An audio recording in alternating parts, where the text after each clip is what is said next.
Welcome to pile number 1. What you need to work on this year is your relationship with the past. The Six of Cups is a card soaked in memory, nostalgia, and the tender, sometimes bittersweet pull of everything that came before. There is a part of you that keeps returning to what was. Old relationships, childhood wounds, former versions of yourself, the way things used to feel. And while there is genuine beauty in honoring where you came from, this card is gently asking you to examine whether your connection to the past is nourishing you or quietly holding you back. This year, the work is emotional archaeology.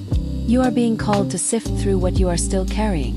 The idealized memories, the unresolved hurts, the patterns that were handed down to you long before you had the awareness to question them. Some of what you find will be precious. Gifts from your younger self. Innocence worth reclaiming. Joy worth reconnecting with. But some of it will be old pain dressed up as comfort. And that is where the real work begins. Recognizing the difference takes courage and honesty. There may also be a tendency this year to seek the familiar when life feels uncertain, returning to old situations, old relationships, or old coping mechanisms because they feel safe. The Six of Cups asks you to work on finding that sense of warmth and belonging in the present, not just in memory. Healing the inner child is deeply woven into this card's message. What did your younger self need that you can offer yourself now? Start there. The past is a place to visit, learn from, and gently release. Not a place to live. This year, do the tender, necessary work of coming home to the present.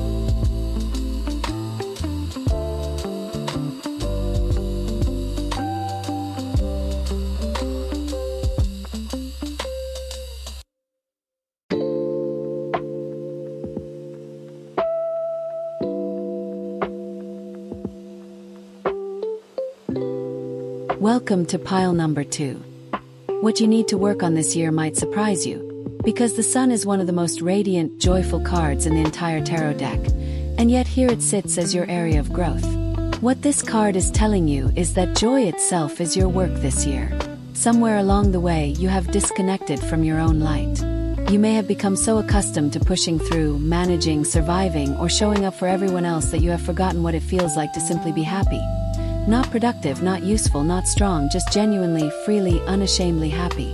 This year you need to work on giving yourself permission to shine. That means examining the beliefs that tell you joy must be earned, that rest is laziness, that wanting good things for yourself is selfish. The Sun does not negotiate with those beliefs. It simply rises anyway, and you are being asked to practice doing the same. What lights you up? What makes you laugh until your whole body shakes? What activities make time disappear? Those things are not indulgences. They are medicine, and they are asking for more space in your life. There is also something here about visibility. The Sun is impossible to ignore, and yet you may have been making yourself smaller, dimming your personality, your enthusiasm, your authentic self, in order to fit into spaces that were never quite big enough for you. Work on that this year. Work on being seen. Work on celebrating your wins out loud instead of quietly moving on to the next challenge. Work on letting the people who love you actually witness your joy, not just your strength. You were not born to flicker. You were born to blaze.